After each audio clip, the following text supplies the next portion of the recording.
इस शहर में रवा साल 350 दिन के अंदर 245 लोगों को डंपर, टैंकर और कंटेनर ने कुचल कर मार दिया।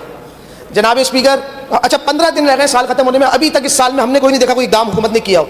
दूसरी जानिब एक खबर मैंने अभी देखी कि 1.25 महीने के अंदर इस कराची शहर के ऊपर जो सील बेल्ट ना लगाया हुआ था, ठीक है, हेलमेट ना पहने थे बाइक का, ठीक है, 100 करोड़ रुपए के चलान कर दिए।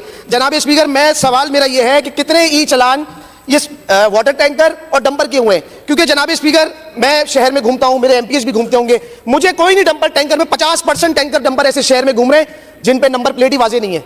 अब वो रजिस्टर्ड हैं अनरजिस्टर्ड हैं वो तो एक अलग बहस है। हम दूसरी जानिब डीआईजी ट्रैफिक की प्रेस कॉन्फ्रेंस देखी, उन्होंने बताया कि हम फला ट्रैकर इंस्टॉल कर रहे हैं और उसको मॉनिटर करेंगे हम डंपर और टैंकर्स को।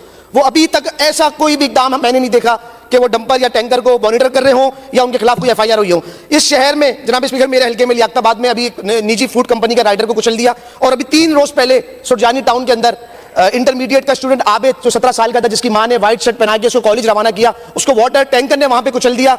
और उसके बाप की मैंने एक वीडियो देखी जो रोते हुए कह रहे थे जनाब स्पीकर कि इतनी मेहनत से पढ़ाया था, मेरा क्या कसूर था, इतने मेरा घर उजाड़ दिया। जनाब स्पीकर, इस तरह ही कितने घर उजाड़ेंगे? 245 लोग तो इस रवा साल में मार दिए इस डंपर टैंकर ने। आपका पॉइंट आ गया माज साहब, आपका इस पे स्पीच नहीं की जा सकती, इस पे स्पीच नहीं की जा सकती, आपका पॉइंट आ गया। मिनिस्टर साहब को रिप्लाई करने दें। जी मिनिस्टर साहब। माज साहब ने ये कॉल अटेंशन जो मूव किया है, इसमें जनाब स्पीकर यकीनन जो शहरियों की जानें अजल का शिकार हुई हैं, हमारे शहरी कुछ शहीद हुए हैं जिनकी नंबरिंग अप्रॉक्सीमेटली 250 से ज़्यादा है। और इस पर मैंने जुमे वाले दिन जब सेशन था तो एक हमने कमेटी भी बनाई है। 2-3 चीज़ें इस पर हो रही हैं। नो डाउट कि हमारे पास ट्रैफिक इशू है, कराची की आबादी बहुत ज़्यादा है और यहाँ पर हमें उसमें ट्रैफिक के निज़ाम को बेहतर बनाने की कोशिश करनी है और सबको उसमें हिस्सा लेना है। पॉलिटिकल पॉइंट स्कोरिंग नहीं करनी है। हमारे दोस्त पॉलिटिकल पॉइंट स्कोरिंग मुख्तलिफ जमायतों के कर रहे हैं। हम चाहते हैं कि जैसे उस दिन मैंने जुमे वाले दिन स्टेटमेंट दी, हमारे अपोजिशन लीडर ने ये पॉइंट उठाया था, एमकेएम के कुछ दोस्तों ने उठाया था, तो हमने उस पर कमेटी बना दी है। हम इंशाल्लाह इजलास कल इजलास है हमारा असेंबली का, परसों बुलवा लेंगे और उस पर बैठ कर ये सब चीज़ें हम डिस्कस करेंगे। रही बात, माज साहब ने कहा कि आप उनको बेल्ट बांधे हुए हैं तो उनको आप चालान कर रहे हैं, लेकिन ट्रक वालों को या टैंकर माफिया जो है वो ऐसे सरेआम घूम रही है, ऐसी बात नहीं है।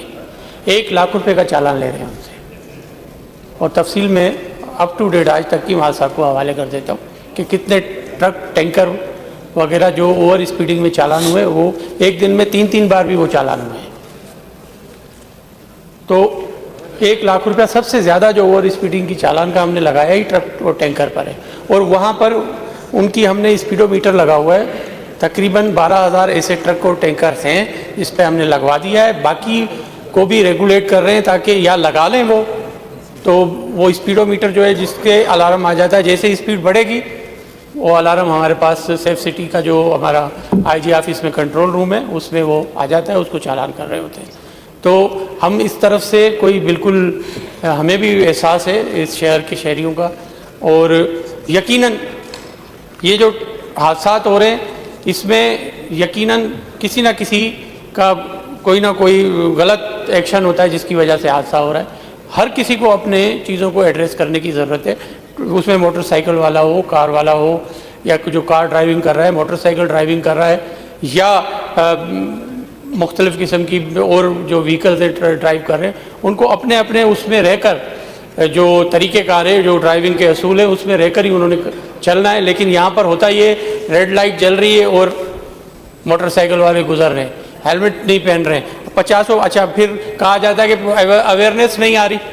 अरे अब और क्या अवेयरनेस आए? वो किसी ने, इजराइल आ गया मारने के लिए किसी के पास, उसको कहा कि आपने बताया ही नहीं, आपने तो कहा था कि मैं जब आपको जान कब्ज करने आऊँगा तो आपको बताऊँगा। बोला वो परसों आपके मोहल्ले में फला मर गया था, कल फला मर गया, तो आपको तब भी पता नहीं चला कि मोहल्ले में के मरने वाले आ गए, वो इजराइल आ गया है। तो तुम जो अपना ख्याल करो। तो यहाँ पर हम पिछले 6 माह से अवेयरनेस कर रहे हैं, असेंबली में 50 बार हम बात कर चुके हैं, और फिर भी जो है कोई हेलमेट पहनने को तैयार नहीं है। और कुछ ना, मोटरसाइकिल वाले अगर हेलमेट ही पहन लें तब भी काफ़ी जान का बचाव हो सकता है। और एक हमने ट्रक एसोसिएशन से, डंपर एसोसिएशन से, इनसे भी मीटिंग्स की हैं हमारे ऑफिशियल्स ने, ताकि उनको भी कहा है कि भाई जो भी स्पेसिफिक सेफ्टी मेजर्स है वो आप करें अपने, क्योंकि उनके वो सेफ्टी गार्ड्स लगे हुए नहीं होते हैं उनकी गाड़ियों के जो टायर्स होते हैं उनके साथ, तो उसकी वजह से भी मोटरसाइकिल उनका हवा के प्रेशर से अंदर अनफॉर्चुनेटली चली जाती है और उसमें ये हादसा भी होते हैं। तो मैं किसी को प्रोटेक्ट करने की कोशिश नहीं कर रहा हूँ। गवर्नमेंट का काम है कि हम जो लॉ है उसको इम्प्लीमेंट करें और ट्रैफिक कवानीन को बेहतर करें, उसके लिए हम मीटिंग कर रहे हैं और इंशाल्लाह उसका फ़ायदा ही होगा। Thank you very much.